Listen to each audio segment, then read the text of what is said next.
ये मैं आपको बताता जाऊं कि इंशाअल्लाह अज़ीज़ ये जो लेक्चर्स हैं ये हमारे यूट्यूब चैनल पे भी आपको जल्दी अवेलेबल हो जाएंगे।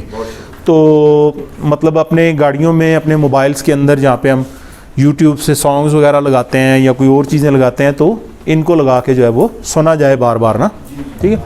अच्छा जी, अब मैं मोनोलॉरिन की एंटी इन्फ्लेमेटरी या सूजन को कम करने के लिए जो उसकी खसूसियात हैं उस पर बात करूँगा, ठीक है जी।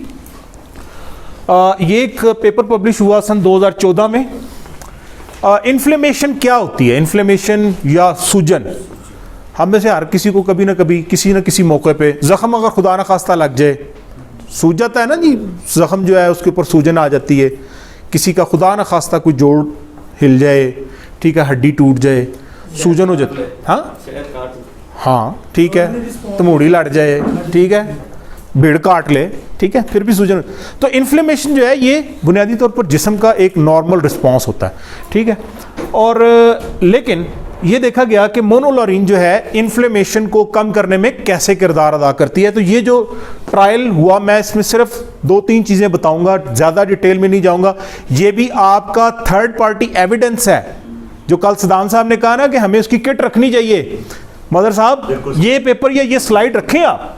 इसमें किया ये गया कि चूंकि इसके अंदर ये एबिलिटी है, इन्फ्लेमेशन जो है ना जी उसको बढ़ावा देने के लिए खून के अंदर एक चीज़ होती है, उसको हम कहते हैं IL-6। IL का मतलब है इंटरल्यूकिन, ठीक है। इंटरल्यूकिन 6 जो है ये जहां पे होगा ये सूजन को बढ़ावा देगा, इन्फ्लेमेशन को बढ़ावा देगा।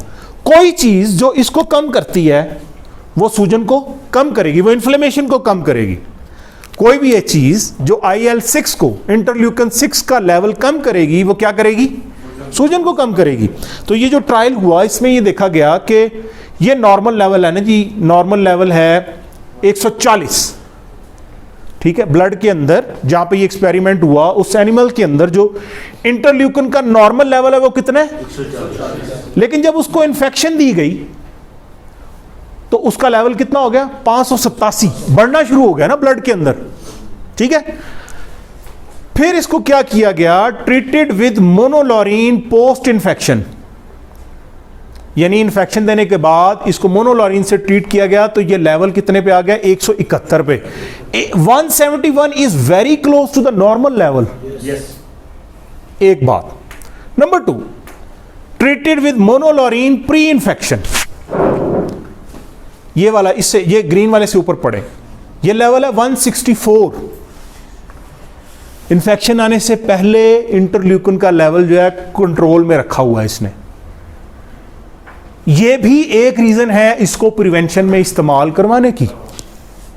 इन्फ्लेमेशन किन-किन मसाइल में ज्यादातर, इन्फ्लेमेशन हर बीमारी में, इसमें एनडी में, आईबी में, एंट्राइटिस में, कोलिबैस्टिलोसिस में, कोई ना कोई ऑर्गन जो है उसने, टाइफाइड में, गंबोरों में, ठीक है। इन्फ्लेमेशन आती है ना जी, बरसा सूज जाता है, ठीक है, स्वेलिंग नॉर्मली उसमें होती है, बॉडी ने रिस्पॉन्स देना होता है ना उसको जी। इसका मतलब ये है कि जब फरासिट-12 का रेगुलर इस्तेमाल करेंगे तो एंटीबायोटिक के एक्सपेंस कम हो जाएंगे। यस, क्योंकि वो ऑलरेडी आपको जो इन्फ्लेमेशन है वो आने नहीं दे रहा। ये प्री इन्फेक्शन, प्री कहते हैं पहले, प्री कहते हैं पहले को, पोस्ट कहते हैं बाद में, ठीक है। एक बात। दूसरी बात, जब इन्फ्लेमेशन होती है खास तौर पर इंटेस्टाइन के अंदर, ये बड़ी गौर से सुनने वाली बात है, ये इंटेस्टाइन का मॉडल बना हुआ है, इसके अंदर एक गैस पैदा होती है जिसको हम नाइट्रोजन ऑक्साइड गैस कहते हैं। क्या, मैं दोस्तों से पूछता हूं कौन सी गैस, वो कहते हैं जी नाइट्रोजन गैस। ओ भाई, नाइट्रोजन गैस जो है ना वो नहीं, नाइट्रोजन गैस जो है ना वो कितने लेवल पे, कितना टेम्परेचर होता है, -195, कितना होता है, 196। नाइट्रोजन गैस नहीं है, ये नाइट्रोजन ऑक्साइड है। क्या, नाइट्रोजन ऑक्साइड गैस पैदा होती है, सही नाम इसका लेना है। नाइट्रोजन ऑक्साइड गैस जो है ये जब इधर से निकलेगी, देखे ना खुदा ना खास्ता इधर कोई बंदा जो है कोई जहरीली गैस छोड़ दे, या जैसे आंसू गैस फेंकते हैं, क्या होता है, आंखों में चुभती है, लोग बेहोश हो जाते हैं। ये गैस जब इधर से निकलेगी ना जी इंटेस्टाइन के अंदर, इधर जितने अच्छे बैक्टीरिया उनको मारना शुरू कर देगी।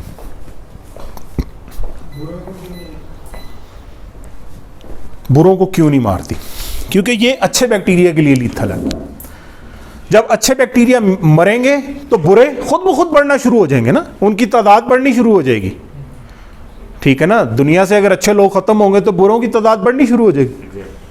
ठीक है, तो क्या ये बैलेंस बना रहना चाहिए? बुरों को काउंटर करने के लिए अच्छों का मौजूद होना जरूरी है। तो नाइट्रोजन ऑक्साइड अच्छे बैक्टीरिया को मारती है, जिससे बुरे बैक्टीरिया पनपने लगते हैं। जैसे मोनोलॉरिन ने इंटरल्यूकिन 6 को कम किया था, इसी तरीके से एक्सपेरिमेंट से ये बात साबित होती है कि मोनोलॉरिन जो है ये नाइट्रोजन ऑक्साइड गैस के लेवल को कम करता है। ठीक है, जब उसका रिलीज कम होगा तो इन्फ्लेमेशन कम होगी। ठीक है जी, ये एक्सपेरिमेंट है, ये भी आप इस्तेमाल, ये भी इस ट्रायल का डाटा भी आप अपनी थर्ड पार्टी रेफरेंसेस में सिकंदर साहब इस्तेमाल कर सकते हैं। अच्छा, ये मैं ट्रायल्स को छोड़ देता हूं, ये मुझसे इंडिविजुअली समझे जा सकते हैं ट्रायल्स ना। सिर्फ एक ट्रायल का और एक पिक्चर मैं सिर्फ दिखाना चाहता हूं गट इंटेग्रिटी के ऊपर। ये ट्रायल पाकिस्तानी यूनिवर्सिटी का ट्रायल है, नए हजरात जो C12 पे काम कर रहे हैं। Agriculture university Peshawar, professor doctor सरजमीन खान जो आजकल डीन है फैकल्टी ऑफ वेटरनरी साइंस के, उन्होंने ट्रायल किया। ये बुनियादी तौर पर ये एक इलेक्ट्रॉन माइक्रोस्कोप से ली गई तस्वीर है। किस चीज़ की? इंटेस्टाइन के एक पोर्शन की, और ये भी तस्वीर है। अब दो तस्वीरों में फ़र्क पता है क्या है? ये तस्वीर आप देखेंगे ना, आपको ये चीज़ें टूटी फूटी नज़र आ रही हैं। ये इंटेस्टाइन के जो ये विल्लाई हैं, ये टूट फूट का शिकार हैं, और ये स्पेसिस, और ये वो जगह होती है जहाँ से बैक्टीरिया या वायरस अंदर एंट्री, ये देखें ना, ये सेल्स आपको नज़र, ये नीचे ब्लड में जाते हैं। जबकि ये जो तस्वीर है, इसमें आप देखें ये विल्लाई किस कदर आपस में वेल इंटैक्ट है, किस कदर अच्छे तरीके से। ये उन परिंदों के निज़ाम की तस्वीर है जिन्होंने C12 यूज़ किया था।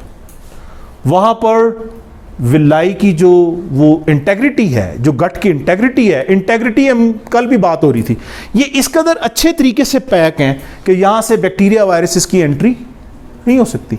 ये भी एक रीज़न है इसको प्रिवेंशन में इस्तेमाल करवाने की, सजेशन देने की। ठीक है, अच्छा, ये ट्रायल भी मैं छोड़ देता हूँ। लेयर में मैंने पिछली दफ़ा काफ़ी इस पर बात की थी। सिंपली चूँकि अभी लेयर का सीज़न जा रहा है तो इसको मैं भी छोड़ देता हूँ। अच्छा जी, जो हमारी अगली प्रोडक्ट है वो फ्राई C34 है। हाँ, आप देखें ना, एक्टिव हुए हैं। फ्राई C34 के अंदर दो चीज़ें शामिल हैं जी। जो तो डॉक्टर साहब खुला तजाद हो, साडी C12 दी बारी आई दे ढिले हो गए बैठे हैं। ये खुला तजाद है। खुला तजाद, हाँ। C12 के ऊपर भी हमें टेंशन ये देखिए क्रॉस सेलिंग होती है। आप बता सकते हैं कि हमारे पास ऐसी प्रोडक्ट है जो भाई इन चीज़ों के ऊपर काम करती है, आप बता सकते हैं। अभी मैंने उसकी बहुत सारी चीज़ें छोड़ दी हैं, दानिस्ता छोड़ दी हैं। ठीक है, AC34 के अंदर दो चीज़ें शामिल हैं। इसका नाम AC34 क्यों है जी? इसके अंदर दो चीज़ें शामिल हैं। ये 3 कार्बन वाला मोनोप्रोपोनिन और 4 वाला मोनोब्यूट्रीन। अच्छा जी, ज़ाती तौर पे ना जी, मैं बाइस नहीं बात यहाँ पे करता, ज़ाती तौर पर मुझे अगर कोई ऑर्गेनिक एसिड पसंद है ना जी, या कोई उससे बनी हुई प्रोडक्ट पसंद है, वो ब्यूटारिक एसिड है। ठीक है, यानी मैं अगर इसको कहूँ ये मोज़ाती किस्म का एक कंपाउंड है। ब्यूटारिक एसिड और उससे बने हुए कंपाउंड एनिमल्स के लिए या ह्यूमंस के लिए दे आर वंडरफुल। मैंने इतनी रिसर्च इसके ऊपर पढ़ी। एक और बात बताता हूँ, दुनिया में इस वक्त 3 चीज़ों पे काम हो रहा है। एक कम्बिनेशन थेरापी पे, कम्बिनेशन थेरापी हम कहते हैं मुख्तलिफ एंटीबायोटिक्स को मिला के देने से। एक काम हो रहा है इन मीडियम और शॉर्ट चेन फैटी एसिड्स के ऊपर, और तीसरा काम हो रहा है बैक्टीरियोफेजिस के ऊपर।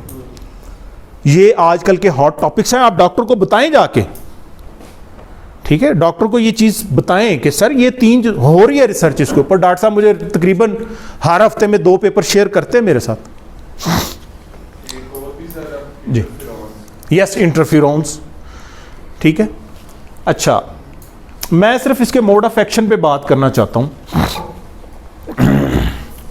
ये आप वो जो कह रहे थे, ये एक बैक्टीरिया का सेल है और ये एक्वाग्लाइकोपोरिन्स हैं, ठीक है, या गफ हैं जिनको हम ग्लिसरॉल अपटेकिंग फैसिलिटेटर्स कहते हैं। तो ये क्या करते हैं, ये दो तरीकों से करता है, या तो इस चैनल को ब्लॉक कर देगा, ठीक है, ये ग्लिसरॉल के चैनल को या तो ब्लॉक कर देगा। ब्लॉक करने से क्या होगा, जो इसने ग्लिसरॉल लेना है एनवायरनमेंट से वो नहीं ले सकेगा, या इसके अंदर चला जाएगा। ठीक है, मैं दोबारा दिखाता हूँ, इसके अंदर चला जाएगा, ये इसके अंदर गया, ये नजर आया। जब ये अंदर गया तो यहाँ पर कुछ एंजाइम है जिसको हम एस्टिरेज एंजाइम कहते हैं। अब याद कीजिए वो जो एस्टेरिफिकेशन हुई थी और जो बॉन्ड बना था, अब वो बॉन्ड यहाँ पे टूटने की बारी आ गई। ग्लिसरॉल अलहदा, ठीक है, और ऑर्गेनिक एसिड अलहदा। ऑर्गेनिक एसिड यहाँ पर मजीद दो हिस्सों में तकसीम हो जाएगा, H पॉजिटिव आयन में, HCOO नेगेटिव आयन में। ये H पॉजिटिव आयन जो है ये pH को कम करेगी, और इस pH को मेंटेन करने के लिए बैक्टीरिया अपनी एनर्जी लगाएगा और अल्टीमेटली वफात पा जाएगा। ठीक है, हाँ बैक्टीरिया के अंदर होते हैं, यस, अंदर ही, उसके अंदर ही होते हैं। अच्छा, दूसरा काम यह है कि ये HCOO नेगेटिव आयन, इसने इस डीएनए के साथ कॉम्प्लेक्स बनाया, ये डीएनए, और इसको आगे प्रोपेगेट करने से रोक दिया। एक बात। दूसरी बात, बैक्टीरिया जितना खुद खतरनाक है इतनी ही इसकी जो प्रोटीन्स हैं या इसके टॉक्सिन्स हैं वो खतरनाक हैं। आज मैं आपको बताऊंगा ये प्रोटीन कैसे बनती है ना, बैक्टीरिया प्रोटीन। जी, पिछली स्लाइड में मैंने कहा कि खाली ऑर्गेनिक एसिड अंदर चला गया था, जी जी जी जी, लेकिन हम लोग तो कहते हैं कि ग्लिसरॉल होने की वजह से जाता है। अकेला ऑर्गेनिक एसिड वो सिर्फ फॉर्मिक एसिड था, that was only formic acid. वो भी एक लिमिटेड अमाउंट में अंदर जा सकता है। मोनोग्लिसराइड जो है ये लाजमी इन्होंने अंदर जाना है। मोड ऑफ एक्शन तो दोनों का सेम ही है ना, लेकिन अंदर जाने की जो शरह है इनकी ज्यादा है, ग्लिसरॉल अपटेकिंग फैसिलिटेटर्स की वजह से। जी, अल्टीमेटली। अच्छा, एक और बात जो मैं करने जा रहा हूं, हम इस पे आगे आएंगे कि बैक्टीरिया अपनी प्रोटीन कैसे बनाते हैं ना, और वो क्यों खतरनाक है। लेकिन बैक्टीरिया के अंदर ख़ास तौर पर साल्मोनेला बैक्टीरिया जो है, अच्छा, बैक्टीरिया के अंदर भी जो मेरी वंडरफुल चॉइस, जो मुझे बैक्टीरिया बड़ा फैसिनेट करता है, वो साल्मोनेला है ना। ये वंडरफुल बैक्टीरिया है, यानी वंडरफुल क्या है या बैक्टीरिया क्या है? नहीं, देखिए वंडरफुल इसलिए उसकी स्ट्रैटेजीज बड़ी वंडरफुल है, ठीक है ना। अगर आपका एक दुश्मन है, इंडिया आपका दुश्मन है, लेकिन अगर उसकी स्ट्रैटेजी ठीक है तो आपको उसकी तारीफ करनी चाहिए। उसकी स्ट्रैटेजी की वजह से मैं कह रहा हूं, ठीक है। वंडरफुल इस वजह से है कि वो अपने आप को जो है ना जी बचाने की और उसको मॉडिफाई करने की बड़ी सलाहियत उसके अंदर है। होता ये है कि बैक्टीरिया जो है, ये फॉर एग्जांपल बैक्टीरिया ये कुछ टॉक्सिन्स भी पैदा करते हैं, टॉक्सिन्स, जहरीले मादे उनके या उनकी प्रोटीन्स, और ये क्या करते हैं, ये होस्ट सेल या जिस भी जानवर के अंदर ये है ये बैक्टीरिया, ये उसके अंदर अपने टॉक्सिन्स ऐसे इंसर्ट कर देते हैं, और इससे भी इन्फेक्शन काज होता है। इस काम को सरंजाम देने के लिए साल्मोनेला के पास इस तरह का एक नीडल लाइक स्ट्रक्चर है, जैसे सिरिंज का एक स्ट्रक्चर होता है ना, सिरिंज के ऊपर एक नीडल बनी होती, इसको कहा जाता है जी टाइप 3 सिक्रीशन सिस्टम। क्या कहा जाता है इसको? Type 3 secretion system. ये साल्मोनेला के ऊपर मौजूद है, ये इस तरीके से, ठीक है। वो क्या करता है, इधर से ये प्रोटीन्स भर के टीका लगा दिया। टीका लगवाया कभी? है जी इकरामुल्लाह? जी सर। अच्छा, तो ये क्या करता है, बैक्टीरियल प्रोटीन्स या टॉक्सिन्स का टीका भर के होस्ट को इंजेक्ट कर देता है, खुद उसके अंदर जाए या ना जाए। इसका मतलब ये है कि इन प्रोटीन्स का खात्मा करना भी जरूरी है। ये उसकी डिटेल पिक्चर है। ये अब देखिए, ये इंटेस्टाइन का एक क्रॉस सेक्शन है, उसके अंदर ये साल्मोनेला बैक्टीरिया मौजूद है, और ये उसका टाइप 3 सिक्रीशन सिस्टम है, नजर आ रहा है। और ये देखें ना, अटैच है पाइप, नहीं जिस तरह पानी का पाइप अटैच होता है टैंकी के साथ, ठीक है, पानी आ रहा है तो वो क्या करता है, इधर से अपनी टॉक्सिन्स को इंजेक्ट किए जा रहा है, ठीक है। और ये जो टॉक्सिन्स हैं या प्रोटीन्स हैं, इनको बनाने की जो जिम्मेदारी है वो डीएनए में मौजूद एक हिस्से की है। डीएनए चूंकि डीऑक्सीराइबोन्यूक्लिक एसिड या विरासती मादा है, उसके अंदर एक हिस्सा है जिसको हम पैथोजेनिसिटी आइलैंड कहते हैं। क्या कहते हैं? पैथोजेनिसिटी। पैथोजेनिसिटी किसे कहते हैं जी इकरामुल्लाह साहब?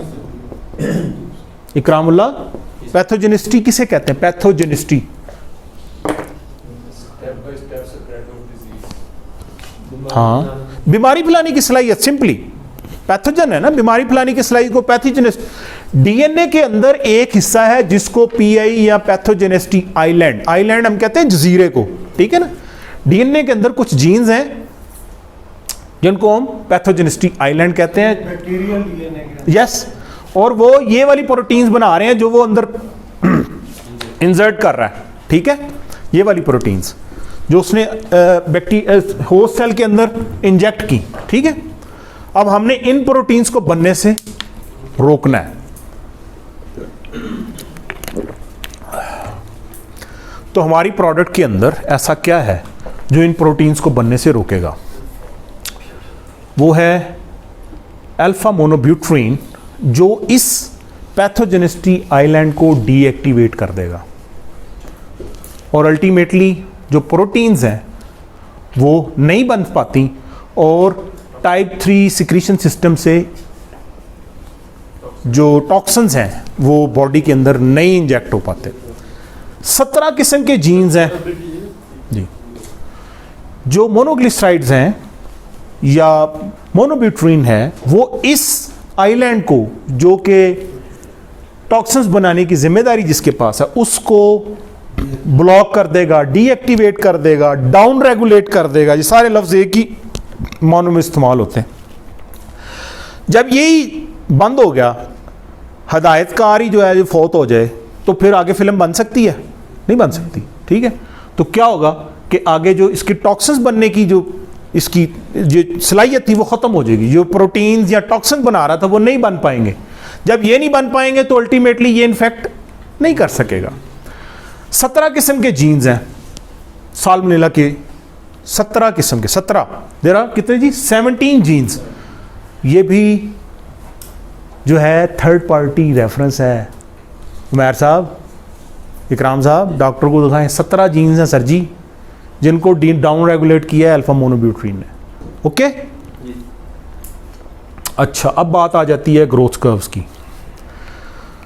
हाँ, इसकी दो बड़ी प्यारी खसूसियात हैं। ग्रोथ कर्व्स, जैसे हमें पता है कि आजकल तो 8वीं क्लास में पढ़ाया जाता है कि बैक्टीरियल ग्रोथ की कितनी स्टेजेस हैं, ठीक है। बैक्टीरिया जब ग्रो करता है ना जी, उसकी 3-4 स्टेजेस हैं, ठीक है। ये बात मैं शादिल भाई रिपीट कर दूं ना थोड़ी सी?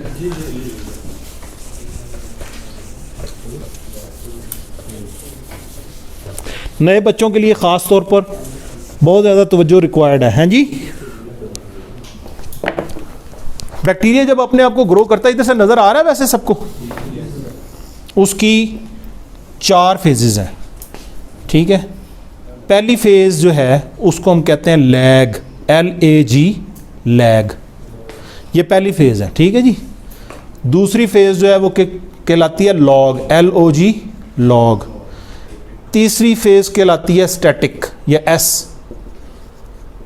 चौथी है उसको हम D कहते हैं, या डिक्लाइन या डेथ, ठीक है।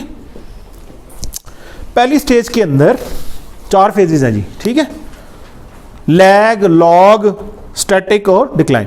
पहली फेज में बैक्टीरिया तैयारी पकड़ता है। आपने इधर आना था मरी आने के लिए, तो आपने 3-4 दिन पहले तैयारी की होगी, गाड़ी को सेट किया होगा, कपड़े रेडी किए होंगे, ठीक है, शेविंग किट रखी होगी, डेंटल किट रखी होगी, ठीक है। इसी तरह बैक्टीरिया ने जब अपने आप को डिवाइड करना है ना, तो वो पहले तैयारी करता है। इस फेज को कहते हैं लैग। दूसरी फेज के अंदर वो बड़ी तेजी से ग्रोथ करता है, अपनी तादाद बढ़ाना शुरू कर देता है। तीसरी फेज में वो इसको मेंटेन रखता है अपनी तादाद को, एक पीक पे पहुंच गए, बस अब इसी स्टेज पे, इसी बुलंदी पे उसने चलते जाना है। 40,000 फुट की बुलंदी पे जहाज पहुंच गया, उसी पे चलता जाएगा और आखिरी फेज पे फिर वो डिक्लाइन आएगा या नीचे आएगा, ठीक है जी। जो ये आपके सामने जो मैंने एक स्लाइड प्रेजेंट की है, इससे पहले मैं ये स्लाइड प्रेजेंट करता हूं। बेसिकली ये क्या हुआ कि यहाँ पर 1 मोनोब्यूट्रीन को, ये जो आपको ग्रे कलर की नज़र आ रही है ना, ये नॉर्मली बैक्टीरिया की ग्रोथ है, ठीक है। ये इधर आ गया है, ये मैं आपको लैग फेज दिखाना चाहता था। अच्छा, 1 मोनोब्यूट्रीन जब अप्लाई किया जाता है तो वो बैक्टीरियल ग्रोथ की लैग फेज को डिले कर देता है या रोक देता है, फॉर एग्जांपल हमने जाना था जी मुल्तान, आपसे 2 घंटे बाद खुदा ना खास्ता इधर बर्फ़बारी, ओ खुदा ना खास्ता तो नहीं, अगर पड़ जाए तो इट्स आइडियल कि बर्फ़बारी शुरू हो गई है और रास्ते ब्लॉक हो गए हैं, ठीक है, तो हमारा जाना डिले हो जाएगा। चले हम जाएंगे लेकिन इट विल टेक टाइम, जैसे फॉग आ गई तो डिले हो गया।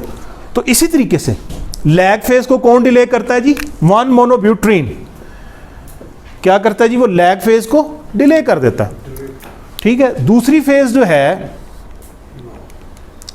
वो लॉग फेज कहलाती है। ये देखिए, ये नॉर्मली बैक्टीरिया ग्रो कर रहे हैं और जब इसके ऊपर ये अल्फा मोनोप्रोपेनिन को अप्लाई किया गया 1 MP को, वो इसको रिड्यूस कर देता है। यानी अगर उसने 1 घंटे में 100 कॉपीज बनानी थी तो हो सकता है उसने 50 बनाई हो,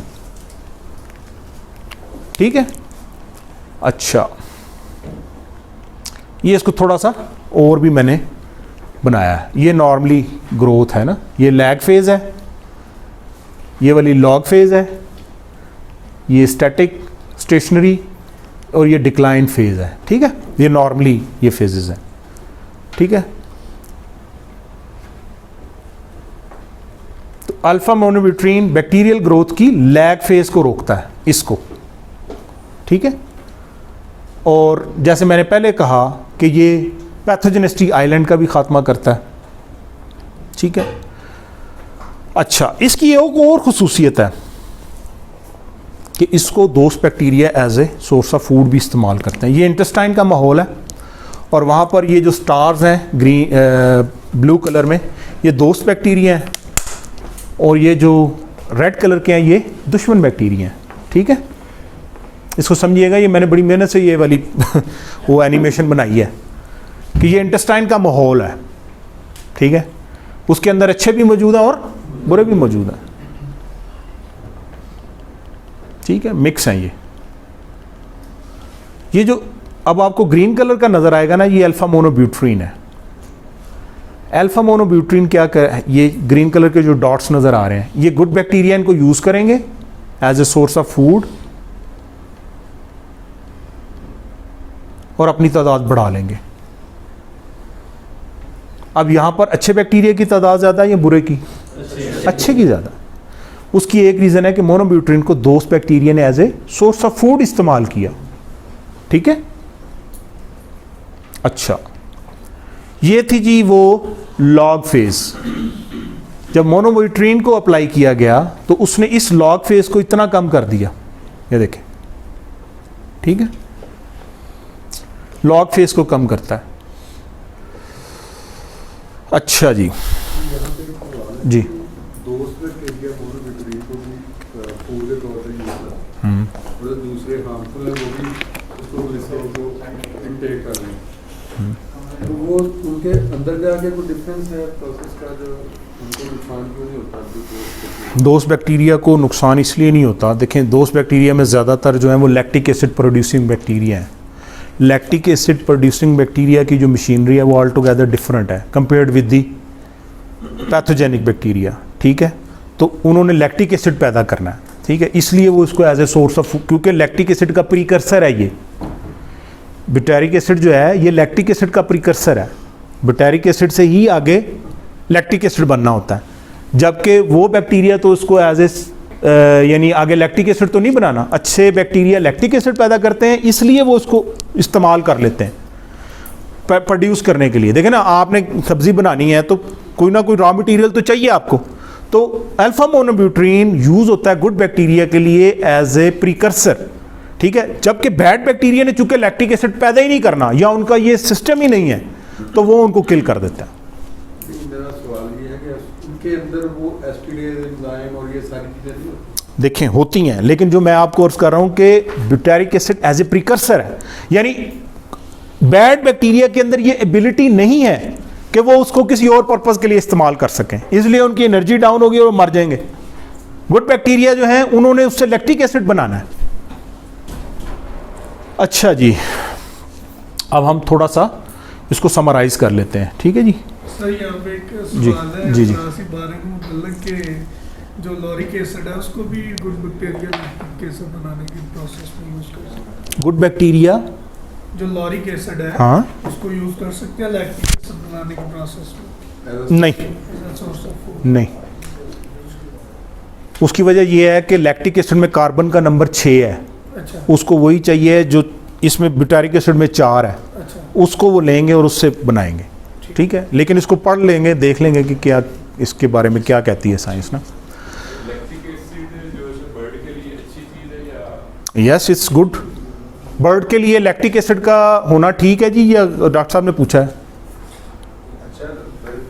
अच्छा है या बुरा? अच्छा है इकरामुल्लाह से पूछना है, इकरामुल्लाह अच्छा है या बुरा? मुझे समझ नहीं आई कुछ। लैक्टिक एसिड जो है वो बर्ड्स के लिए अच्छा होता है या ख़राब होता है? अच्छा होता है, क्यों? उसको सर प्रोवाइड करता है। उमैर साहब बताएंगे। सर बेनिफिशियल बैक्टीरिया जो होता है वो लैक्टिक एसिड प्रोड्यूस कर रहा होता है, वो उसको एज अ फूड सोर्स इस्तेमाल करते हैं। नहीं, अच्छा जी, डिवाइड कर रहा होता है ना। ये रीज़न नहीं है।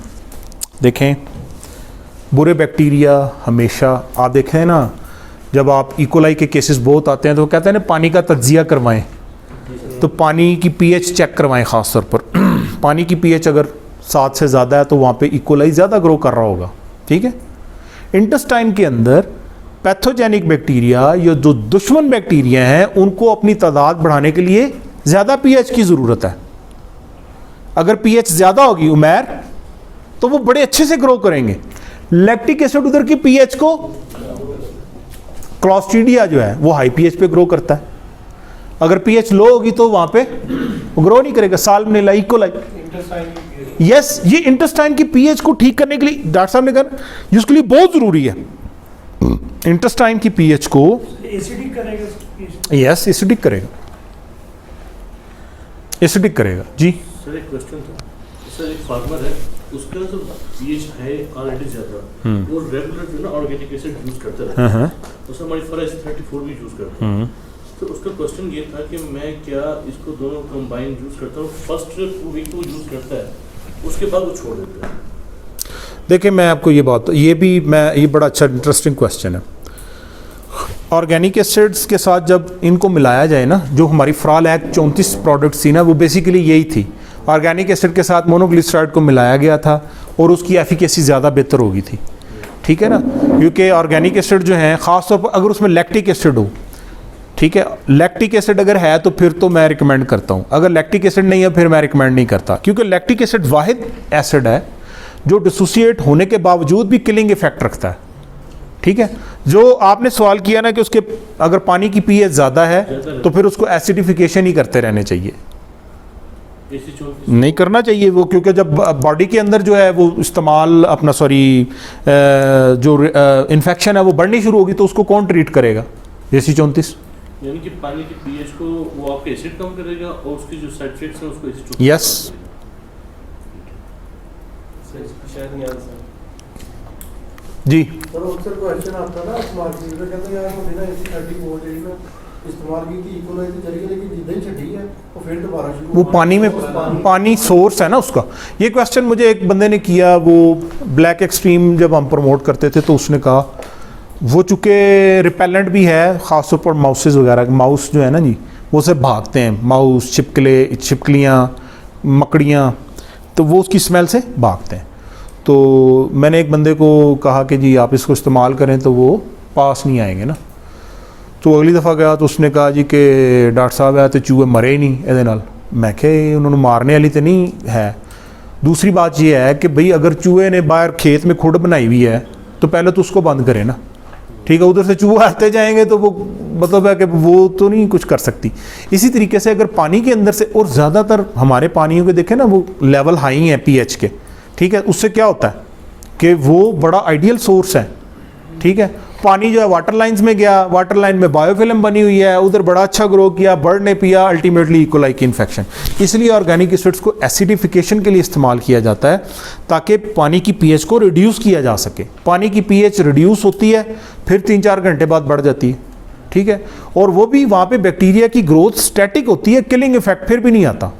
और वो भी ऑर्गेनिक एसिड में ये देखना पड़ता है कि उसके अंदर फॉर्मिक एसिड कितना है। Propionic acid is a very good anti fungal, ठीक है, लेकिन it's not very strong anti bacterial. Propionic acid, ठीक है। फॉर्मिक एसिड बहुत अच्छा एंटीबैक्टीरियल है लेकिन एंटी फंगल प्रॉपर्टी नहीं रखता, ठीक है। उनकी चीज़ों को देखना पड़ेगा कि कौन किधर क्या चीज़ परफॉर्म कर रहा है।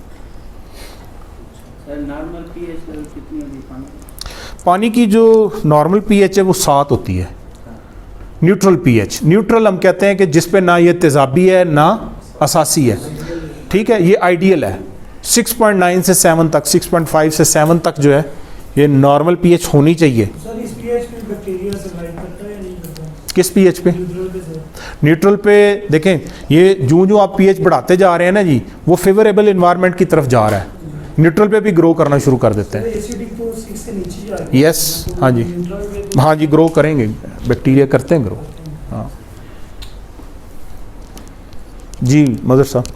मैं इधर इस पानी की इधर पीएच जो है 6.5 से लेके 8.5 तक है। ये होगा कि सर बैक्टीरिया सूटेबल कंडीशंस के इंतजार जी जी जब भी उन्हें मतलब जिस तरह पास्चुला मल्टीसिटा सर नॉर्मली रेस्पिरेटरी ट्रैक में मौजूद होता है, तो जैसे ही जो सूटेबल कंडीशंस मिलती है तो सर एक्टिवेट हो जाता है।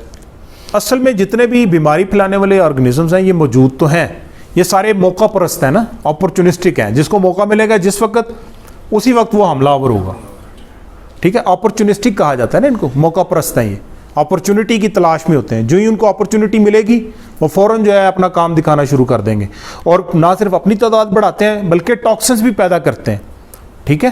तो टॉक्सिन्स भी उतने ही खतरनाक हैं जितने बैक्टीरिया खुद है, वो भी उतनी इन्फेक्शन काज करते हैं, वो भी उतने लीथल है, ठीक है। तो इसका जो यूजेज है ना इसी 34 का, अब इस पर थोड़ी बात कर लेते हैं चूँकि इसमें नहीं है। इसका जो यूजेज है वो हम इकोलाई, साल्मोनेला या ग्राम नेगेटिव बैक्टीरिया को ट्रीट करने के लिए करते हैं। फिर ऐसी बीमारियां जहाँ पर वायरल बीमारियां जहाँ पर सेकेंडरी बैक्टीरियल इन्फेक्शन होने का अंदेशा है और वहाँ पर एंटीबायोटिक्स का इस्तेमाल हम नहीं कर सकते। वायरस का काम क्या है? वो इम्यूनिटी को डाउन करता है ना। वायरस का काम क्या है? इम्यूनिटी को डाउन करना, ठीक है। वहाँ पर जब जो ही इम्यूनिटी ड्रॉप होगी फ़ौरन बैक्टीरिया हमला करेंगे। कमज़ोर बंदे को मारना आसान है ना जी, ठीक है, बनिस्बत एक स्ट्रॉन्ग आदमी के। तो जो ही इम्यूनिटी ड्रॉप होगी मुख्तलिफ़ किस्म के बैक्टीरिया हमलावर होंगे और मोर्टेलिटी बढ़ने लग जाएगी। दूसरा, जब आप ऐसी जगहों पर एंटीबायोटिक्स का इस्तेमाल करते हैं ना, एंटीबायोटिक जो है इसका एक इम्पैक्ट जो वाइटल ऑर्गन्स हैं लाइक किडनी, लाइक लिवर, इसके ऊपर भी है। ऑलरेडी बर्ड की इम्यूनिटी डाउन है, आपने एंटीबायोटिक इस्तेमाल करवाई, उसने लोड बढ़ा दिया लिवर के ऊपर भी, किडनी के ऊपर भी, अल्टीमेटली क्या होगा? मोर्टेलिटी शूट कर जाएगी। इसलिए वायरल प्रॉब्लम्स के अंदर जितनी भी ऑथेंटिक बुक्स हैं वो लिखते हैं कि don't use antibiotics during viral attack, ठीक है। लेकिन सेकेंडरी इन्फेक्शन को निमटने के लिए डॉक्टर्स ये करते हैं और ठीक करते हैं प्रैक्टिस, लेकिन सर उसमें मोर्टेलिटी अक्सर बढ़ जाती है। तो AC-34 का जो यूजेज है सेकेंडरी इन्फेक्शन को, ख़ास तौर पर ये जो अभी हमें उमैर साहब ने गंबोरो की एग्जांपल दी, वहाँ पर ये बड़े वंडरफुल इसने रिजल्ट्स दिए हैं कि सेकेंडरी इन्फेक्शन आती है गंबोरो के बाद, एंटी गंबो के साथ उन्होंने IV में भी, ठीक है। क्वेश्चन है कि जो ट्राइसिथेरेटिक हो रहा है जी, वो थ्रू लिवर ब्लड स्ट्रीम के अंदर शामिल होगा थ्रू लिम्फेटिक सिस्टम, ओवरऑल मैं सर ओवरऑल पूछना चाह रहे हैं। देखें नॉर्मली क्या होता है, जो भी हम डाइट खाते हैं, जो भी चीज़ है, ठीक है, लिवर जो है ना जी वो घर की खाला है, ठीक है। वो लिवर क्या है जी? हमारे पूरे बॉडी की खाला है। खाला क्या काम करती हैं? वो खाना भी तकसीम करती हैं, वो कपड़े भी ठीक कर देती हैं, ठीक है, होता है ना, ठीक, सप्लाई कर। तो लिवर ने चैनलाइज करना होता है हर चीज़ को, वाइटामिन्स को, मिनरल्स को, ठीक है जी। यानी उसने ये फैसला करना है कौन किधर जाएगा। लिवर के पास जो ब्लड आता है ना जी वो रिच होता है न्यूट्रिएंट से, फिर वो चैनलाइज करता है, अच्छा भाई तुम ऐसे करो, तुम इधर चले जाओ, इधर तुम्हारी ज़रूरत है, ग्लूकोज तुम इधर चले जाओ। फिर वो इजाफी एनर्जी को स्टोर करने की भी जो सलाहियत है ना जी वो लिवर के ज़रिए ही है। लिवर इजाफी एनर्जी को भी स्टोर कर लेता है कि खुदा न खास्ता जब आप फास्टिंग करते हैं या जब आपको भूखा रहना पड़ जाए तो फिर वो जो स्टोर रिजर्व्स होते हैं वो फिर उनको चैनलाइज करता है, अच्छा भाई आप इस मसल से जो है ना जी आप इसको तोड़ो। ये यानी लिवर का काम है। लिवर के अंदर कोई भी चीज़ आएगी वो अपनी मर्जी से भेजेगा, ठीक है, ग्लूकोज को फैट में कन्वर्ट कर, यानी वो कुछ भी कर सकता है। लेकिन अल्फा मोनोग्लिसराइड्स जो हैं ये लिम्फेटिक सिस्टम के ज़रिए ब्लड में जाते हैं, यानी ये लिवर को बाईपास करते हैं। यानी इसका मतलब ये है कि लिवर अपनी मर्जी से इनको कहीं नहीं भेज सकता, ठीक है। ये ब्लड स्ट्रीम के अंदर मौजूद रहेंगे, ठीक है, एक्टिव वाया ब्लड स्ट्रीम, और लिम्फेटिक सिस्टम के ज़रिए ये ब्लड के अंदर शामिल होते हैं। और डॉक्टर साहब FRA-AC34 जो है ये एक बेहतरीन एपिटाइजर भी है। यस फीड, हाँ ये अच्छा, ये कुछ ऐसी फील्ड की ऑब्जर्वेशंस हैं जो हमारे तक आती रहती है ना। बर्ड की फीड इनटेक नीचे चली गई है, AC34 को इस्तेमाल की, बहुत अच्छी फीड इनटेक ज़बरदस्त, 4-5 घंटे की भूख लगता है। गुड। ये हमारे ये फीडबैक्स ये जो है ना ग्राउंड रियलिटीज़ हैं कि मैं फीडबैक आता है कि भाई ये बहुत बेहतरीन भूख लगवाता है और बर्ड जो है वो अपने वक्त से पहले फीड खा रहे हैं। और अगर इनके फार्मर जो वो है ना वहाँ पे वो उसको इक्वलाई के लिए इस्तेमाल नहीं करवाते, वो फीड इनटेक और फिर वेरी गुड। आपके हो जाता है वो बंदा कहता है मसला भी कोई नहीं, फीड इनटेक करो आप वहाँ पर FRA-AC 24 आवर डलवा दें 8 आवर के बाद। आपके यहाँ जो AC34 इस्तेमाल हुई हरुणाबाद में, वो ज़रा शेयर करें। हरुणाबाद में ये था कि एक जगह पे ना डॉक्टर साहब वहाँ पर आए तो ये सुने जी, गौर से सुने, तवज्जो से यार। मैं उसमें डॉक्टर साहब आए तो एक फॉर्म चेक करने के लिए ना फार्मर जो है ना और मुख्तलिफ डॉक्टर से मशवरा करके ना फाइनलाइज करके जिसको हम इंजेक्शन लगवाएंगे, इंजेक्शन लगवाने के लिए तैयार बैठे थे। वो एक डॉक्टर साहब थे हमारे प्रॉब्लम क्या थी सर? इकोलाई जान नहीं छोड़ती थी। ठीक है। तो एक डॉक्टर साहब हमारे आए लाहौर से, जब वो आए चेक किया उन्होंने उन्होंने कहा जी आप इंजेक्शन का जो प्रोसेस है ना इसे 12 घंटों के लिए डिले करें। आप एक प्रोडक्ट लिख के देता हूँ, आप इसे यूज़ करें 12 घंटे में अगर आपकी मोर्टेलिटी डाउन होती है, इकोलाई अगर आपकी डाउन होती है, देन आप इंजेक्शन को छोड़ दें। तो उन्होंने जब उसे यूज़ किया तो माशाल्लाह आफ्टर 12 आवर्स की मोर्टेलिटी डाउन शुरू हो गई और इकोलाई का जो अटैक है वो भी कम होना शुरू हो गया।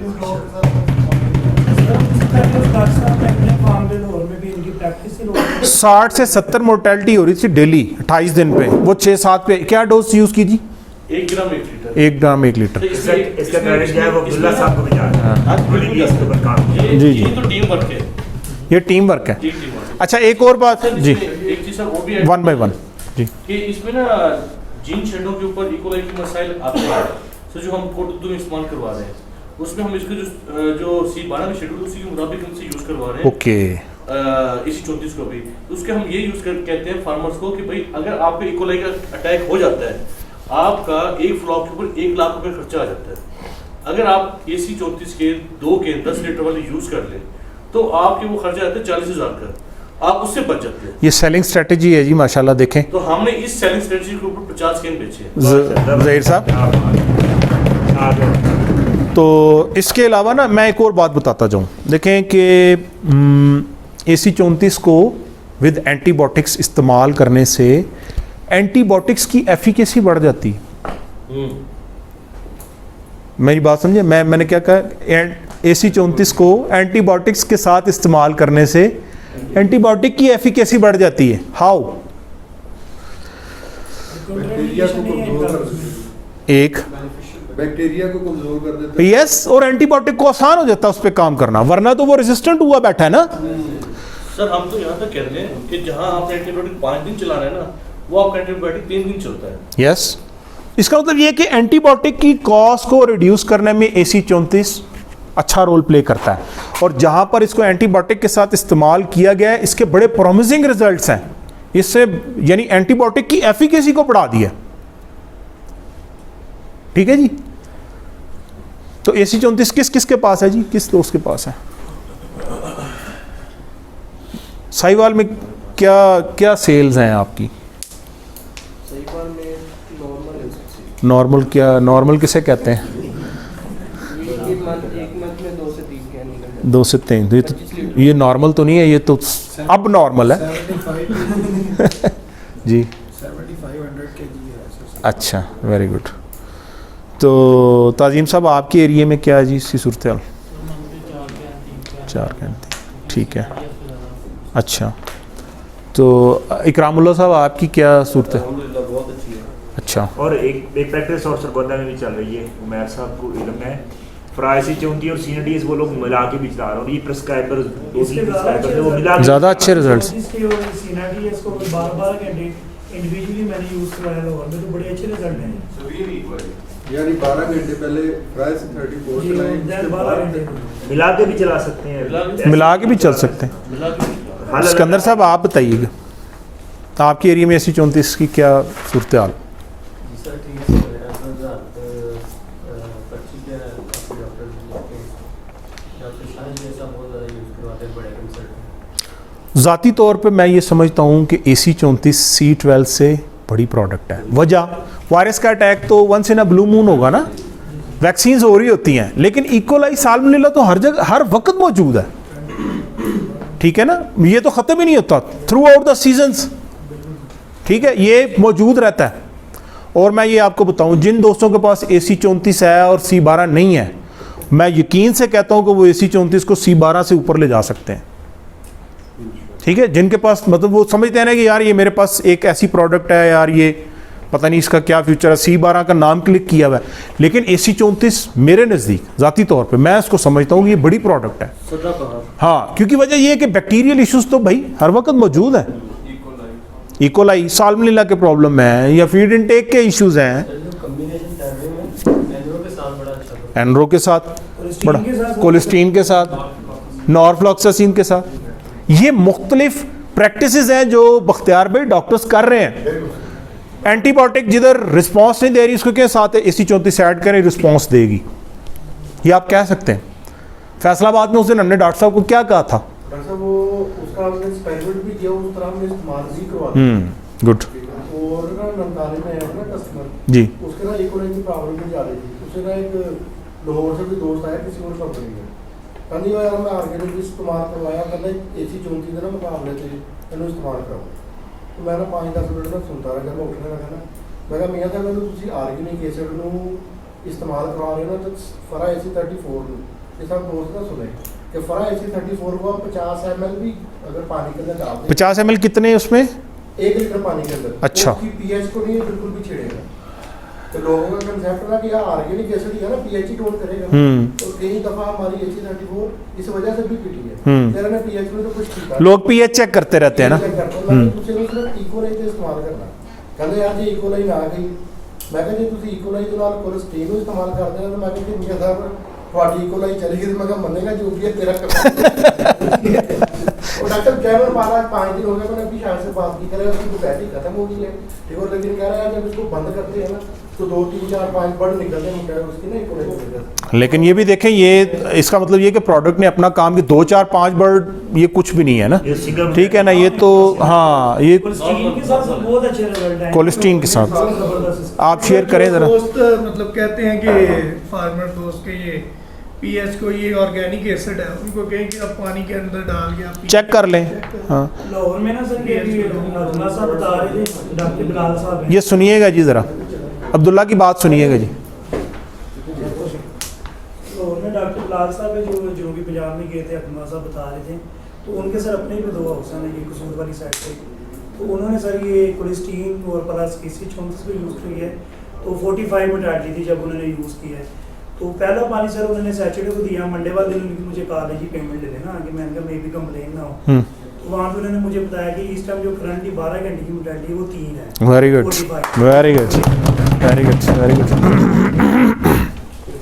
जी जैद साहब, सर एक ओपन डीलर ओपन फार्मिंग उनकी अभी उन्होंने अपना हाउस भी बनाया था, उनको हमने पहले इसकी प्रमोशन की तो बड़ा सोच के उन्होंने कहा चलें 6 लीटर भेजें, वो उन्होंने एंटीबायोटिक के साथ इकोलाई पे यूज़ करवाई, तो उनके रिमार्क है कि मुझे बहुत अच्छे वेरी गुड।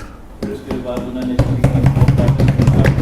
मतलब आपके यहाँ केजी वाली सेल ज़्यादा है, आगे फिर सारा भी लास्ट टाइम गए हैं तो वो कहते हैं मुझे तो बिल्कुल इसका रिजल्ट नहीं, मैं सर आप 2.5-3 कार्टन आप इस्तेमाल कर चुके हैं, मुख्तलिफ छोटे फार्मों के, और आपके कमेंट से के बहुत अच्छा रिजल्ट मिला। अभी क्या रोज़ मुझे वो कहते हैं मैं चला रहा था ट्रीटमेंट में 1 cc 2 लीटर, मैंने कहा सर ये तो है ही, हाँ, 1 से 1.5 cc, यस। अभी उन्होंने अपने हॉस्पिटल चूजा डाला, मैंने कहा सर आप एक हॉस्पिटल प्रिवेंशन चलाएं इसको जो शेड्यूल सी का, और उन्होंने 10 लीटर वाला कैन मंगाया, वेरी गुड, अभी इसके बाद दोबारा उन्होंने वेरी गुड, वेरी गुड। ये एक कंप्लेन हैंडलिंग भी है कि भाई इन्होंने उसको छोड़ा नहीं ना, ठीक है ना, एक बंदे ने कहा जी मैनू रिजल्ट, भाई आपने डोज क्या डाली है, ठीक है, तो डोज के ऊपर चीज़ें जो है वो हल हो गई, मसला हल हो गया। 1 में सर बड़ी अच्छी इसके रिजल्ट है, 2 Good. ग्राम 1 लीटर में आप यूज़ करें बहुत अच्छे रिजल्ट है। कोटा तो मतलब एक एग्जांपल है, मुझे याद आ गई मेरी बात सुन ले। जी हमारे एक डीलर हैं, वो उनके पास 3-4 कंपनी में डिस्ट्रीब्यूशन है जी। तो मैं जहाँ पे जाता था अपना प्रोडक्ट दिखाता, वो मुझे ही बात करता कि मेरे अपना प्रोडक्ट है, मैं आपकी क्यों इस्तेमाल क्यों करूँ? यूज़ करूँ, मेरे 10-15 शर्ट है, मैं वही यूज़ करता। तो एक दफ़ा उनके पास ना एक बहुत सीरियस कंडीशन में आ गई, आवाज़ शुरू हो गई, तो उन्होंने मुझे जैसे कहना ना खुद ब खुद वो उनकी नीड बन जाती है। जी जी। तो उन्होंने मुझसे AC 34 मांगी, मैंने दी, उन्होंने यूज़ कराई। तीसरे दिन मैं गया तो कहते हैं जी AC 34 यूज़ कराई है लेकिन बीमारी खत्म नहीं हुई। मैंने क्या मतलब सर ये कैसे? कहते हैं जी यूज़ कराने के बाद जो मोर्टेलिटी थी वो तो रुक गई है लेकिन जो है ना वो खत्म नहीं हो रही, बीमारी खड़ी है। मैंने कहा सर बात ये आप खुद तस्लीम कर रहे हैं, जो मोर्टेलिटी है वो खत्म रुक गई है, बिल्कुल एक लेवल आ गया उसका, तो ये पॉजिटिव एक पॉइंट। हाँ कि इससे ऊपर तो नहीं जा रही। मैंने कहा आप बताएं कि आप डोज क्या यूज़ करते हैं? तो उन्होंने कहा जी मैं 1 cc 1 में यूज़ करा रहा हूँ। मैंने कहा सर इतनी सीरियस कंडीशन में आप 1 cc 1 में यूज़ करा रहे हैं, तो हमारी बताई हुई 2 ग्राम में यूज़ करें, रिजल्ट देखें ज़्यादा। यूज़ कराई। अब उनके यस, वो जिनकी मुझे कॉल आई, अब देखें मुझे कॉल्स आती हैं फील्ड से और मैं इसको एंजॉय करता हूँ। वो मुझे कहते हैं जी AC 34 का रेट बताएं, इतने कैन चाहिए, ठीक है। तो मैंने पूछा कि वो खैर मुझे जानते थे डॉक्टर साहब, तो मैंने कहा जी ठीक है आपको बताते हैं। और अभी इन्होंने रिसेंटली कैश के ऊपर उनसे 20 कैन्स का ऑर्डर लिया है, ठीक है। तो भाई AC 34 जो है ये बहुत बड़ी प्रोडक्ट है, जिन हजरात के पास है और जो जिन्होंने इसको निगलेक्ट किया है, देखें यहाँ पर बड़े प्रॉमिसिंग रिजल्ट शेयर हुए हैं, ठीक है। प्रोडक्ट बड़ी वंडरफुल है, टेक्निकली किसी चीज़ की समझ ना आए पूछें, लेकिन कल जैसे सद्दाम साहब ने कहा ना कि भाई अब जब तक आप इधर से नहीं ना बोलोगे बात नहीं बनेगी। सर इसमें ना फार्मर अक्सर कह रहे होते हैं रेट्स काफ़ी इस प्रोडक्ट्स के, वो हम लोग अक्सर 25 लीटर या 25 kg की प्राइस को चाहते हैं। तो सर रिसेंटली हमारे एक फार्मर है हाजी असगर साहब, तो बैठा हुआ सर उनके पास, तो वो ऐसे ही C12 पे बात हो रही थी, तो मैं कोशिश कर रहा था, पहले वो ले जब उन्होंने बीच में फिर ड्रॉप की सर, तो मैंने कोशिश की दोबारा से, वो रेट्स भी वैसे बात कर रहे थे। वो कहते जी मैं फलाना इम्यूनिटी बूस्टर इस्तेमाल करूँ, वो 4000 का आ रहा है, 4500 का। मैंने सर डायरी मेरे पास, मैंने कैलकुलेशन बना दी, पर लीटर उनको कॉस्ट निकाल दी थी C12 की प्रिवेंशन में। सर वो हाफ का फर्क आया, जो इम्यूनिटी के लिए प्रोडक्ट यूज़ कर रहे थे उसके अगेंस्ट मैंने उसके जो फायदे थे वो बताए। यानी सर हम देखें तो हमारी जो C12 का कोई भी इम्यूनिटी बूस्टर है मार्केट में, ये आप रिटर्न ऑन इन्वेस्टमेंट की बात कर रहे हैं, जो कल सद्दाम साहब ने भी कही कि इसका बेहतरीन जवाब रिटर्न ऑन इन्वेस्टमेंट की सूरत में ही होता है। एक बंदा आपको कहता है प्राइस की बात है, हाँ, फिर मैं आपको मैं चूँकि आज कल ना जी मैं चूँकि पीछे काफ़ी ज़्यादा लोड था बीमारी का भी है, तो मुझे कॉल्स आती थी और लोगों ने मतलब हमारी प्रोडक्ट्स को, जब जो नॉर्मल कंपनीज हैं, मैं किसी को बुरा नहीं कहना चाहता, लेकिन मैंने कमेंट्स सुने बाकायदा फार्मर्स के, उन्होंने कहा यार जब बीमारी नहीं ना होती तो नॉर्मल कंपनियों की दवाइयाँ चल जाती हैं ना, पता नहीं लगता, जब प्रॉब्लम आ जाती है ना, ठीक है, उधर उनकी दवाइयाँ काम नहीं करती, उधर फिर हमें CNATS की तरफ आना पड़ता है, उधर AC 34 की तरफ आना पड़ता है, एरिनल पे आना पड़ता है, एंटी गम्बो पे लिटरली मुझे कई इस तरह की चीज़ें मुझे सुनने को मिली, तो उससे मेरा अपना मोटिवेशन भी बहुत हाई हुआ कि यार ये मतलब इसका ये CNATS की कितनी कॉम्पिटिटर्स हैं डॉक्टर साहब आपके एरिया में ही। यस, और शुरू में आप काफ़ी ज़्यादा आप इस बात पे कंप्लेनिंग नज़र आते थे कि ये महंगी है, और बल्कि एक वक्त में डॉक्टर साहब ने उसको गिव अप भी कर दिया था, लेकिन अभी ये अच्छे अंदाज से सेल कर रहे हैं। कस्टमर की हमारे से अक्सर ऑनलाइन लोग कहते हैं कि यार जो फंसी है ये उधर भाई, यस, तो वो उनको पता नहीं है। हाँ जी, मेरे एरिया में हाजी साहब फार्मर है बहुत बड़ा जी, खानेवाल में जी, वो मतलब 300 प्रेम के नाम पे आ रही है, सेम फार्मूला है, वो करवा रहे थे यूज़। मैंने उनका रेट का इशू था उनका, मैंने कहा आप यूज़ करवाएं डोज के साथ, तो उन्होंने वो जो उनका था ना जो प्रोडक्ट वो यूज़ कर रहे थे, उन्होंने चलाया 3 cc 1 लीटर में, 3 cc 1 लीटर में, माय गॉड, ऊपर रिजल्ट ही मिला। CNATS में 1 cc 1 लीटर में चलवाया। तो बात ये इस एग्जाम्पल का, सॉरी शेख साहब, जो मकसद है वो ये है कि बात इधर से दिल से निकलनी चाहिए। पहले प्रोडक्ट पे बिलीव होगा तो दिल, कॉन्फिडेंस, जो कल बात हुई थी, और उसका टूल क्या है, प्रोडक्ट नॉलेज है, और ये एक्सपीरियंसेस हैं जो सारे पाकिस्तान से आपके साथ हैं, आप धड़ल्ले से जाके बात करें, कुछ नहीं, कोई बंदा आपको कुछ नहीं कहेगा। जी शेख साहब। मैं तो सीनियर टीचर तो लोग मुझे कहते हैं ना कि आप कंपटीटर है, मैं कहता था यार कोई कंपटीटर नहीं है। ठीक है, तो सरपंच जी मैं कहता यार साਡਾ कंपटीटर है नहीं, कहते यार ਤੁਸੀਂ ਦੇ ਰਹੇ ਤੁਹਾਨੂੰ 4000 ਰੁਪਏ ਦੀ, ਉਹ ਸਾਨੂੰ ਮਿਲ ਜਾਂਦੀ ਹੈ 3000 ਰੁਪਏ ਦੀ। ਮੈਂ ਕਿਹਾ ਯਾਰ ਜੇ ਤਾਂ ਤੁਸੀਂ ਇਹਨੂੰ ਹੁਣ ਇਸਤੇਮਾਲ ਕਰੋਗੇ ਨਾ ਤਾਂ 4000 ਰੁਪਏ ਦੀ ਆ, ਇਹਨੂੰ ਜਦੋਂ ਤੁਸੀਂ ਬਾਅਦ ਚ ਇਸਤੇਮਾਲ ਕਰਨਾ ਨਾ ਸਰਫਾ ਜਾਂ ਕੋਈ ਵੀ ਇਸਤੇਮਾਲ ਕਰਨ ਤੋਂ ਬਾਅਦ ਫਿਰ ਆ ਤੁਹਾਨੂੰ 7800 ਰੁਪਏ ਦੀ ਪੈਣੀ। यस, क्योंकि पिछली कॉस्ट भी शामिल हो। तो रिजल्ट ਤੁਹਾਨੂੰ ਦੇਣਾ ਨਹੀਂ ਜੋ ਇਹਨੇ ਦੇਣਾ। ठीक है, सीनियर टीचर का अक्सर ये है कि कंपटीटर के अलावा अक्सर जिधर भी फार्मर भी फंसता है ना तो उसके बाद भी कहते हैं हम सीनियर टीचर सिखा देंगे। यस, सरगोदा में हमारे वो जो हैं वो इफ्तिखार पप्पू साहब वो कहते हैं जी मैंने ये दवाई लुका के रखी होती है ना, ये मैंने दवाई छुपा के रखी होती है, ये मैं मुझसे लोग क्रेडिट पे मांगने आते हैं, मैं उनको नहीं देता, ये मैं उनको देता हूँ जो मुझे कैश देते हैं और जिधर जो फंसे हुए हैं क्रिटिकल केसेस हैं उनमें। तो मेरा ये सारी बात करने का मकसद जो था वो ये था कि प्रोडक्ट के ऊपर कॉन्फिडेंस। तो जनाब मोनोग्लिसराइड्स जो हैं ये हमारी फ्यूचर की प्रोडक्ट्स हैं, अभी की प्रोडक्ट्स हैं, इनकी वंडरफुल एप्लीकेशंस शुरू हो चुकी हुई हैं। ये सारी जो चीज़ें कल सद्दाम साहब आपको क्लोजिंग की टेक्निक्स बता रहे थे ना कि जी आप रेफरेंस दें, आप थर्ड पार्टी रेफरेंस दें, आप जनाब उसको कोई रिज़ल्ट AC34 के जो आपने मुझे दिए मैं इंशाल्लाह कंपाइल करके मैं आप दोस्तों तक शेयर करूंगा ना, उनके कॉन्टैक्ट नंबर्स, कैसे इस्तेमाल हुई, किस मसले में इस्तेमाल हुई, क्या। यस यस यस, वो भी हम करेंगे जी जी जी। यस यस, हाँ मैं ये भी बताता जाऊँ कि अभी पिछले दिनों हमारे चूँकि मैनेजिंग डायरेक्टर साहब भी इधर ही बैठे हैं, इनकी प्रेजेंस में ये बात मैं कर दूँ कि मुझे बाकायदा कंपनी की तरफ से कहा गया कि हम अपना R&D डेवलप करें ना। R&D का मतलब होता है रिसर्च एंड डेवलपमेंट का एक जो R&D फार्म बनाएं। हम कंपनी जो है DMG अपना रिसर्च एंड डेवलपमेंट फार्म खुद से बनाने का इरादा रखती है और ये मेरे कामों में शामिल है कि मैंने उसकी स्पेसिफिकेशंस देनी है, जगह हमारे पास है, हम बाकायदा रिसर्च एंड और अपनी प्रोडक्ट्स की खुद रिसर्च करेंगे, कोई बंदे इंडिपेंडेंट रख के भी, ठीक है ना जी।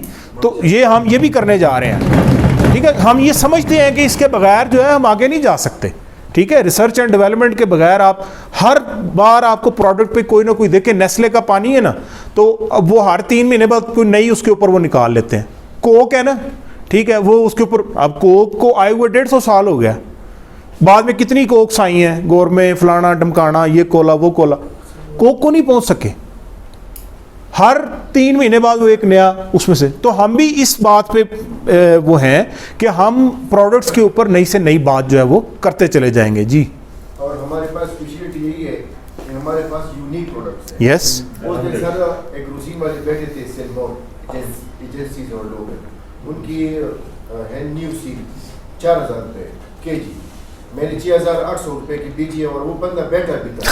जब मैंने बात चीरी ना सर तो वो सारे चौक थे माशाल्लाह। और साहब ने कहा वो काटन ले आओ ना, माशाल्लाह 81,600 रुपये का काटन दिया ना, वाह। तो 4000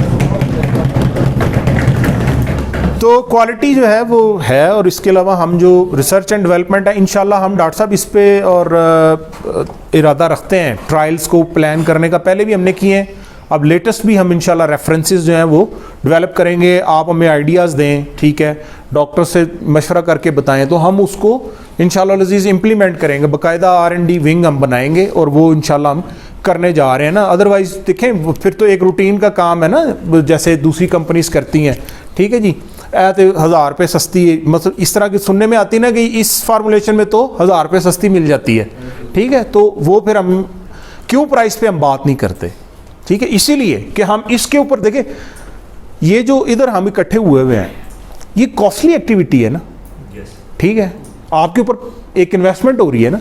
हम ये भी तो कर सकते थे कि यही रिलीफ प्राइसेस में दे दें, ठीक है, लेकिन हम उस पर बिलीव नहीं करते। हम कहते हैं कि अगर आपके ऊपर ये पैसा लगता है तो आप उस चीज़ को डिफेंड करें, प्रोडक्ट नॉलेज के ऊपर काम करें, ठीक है।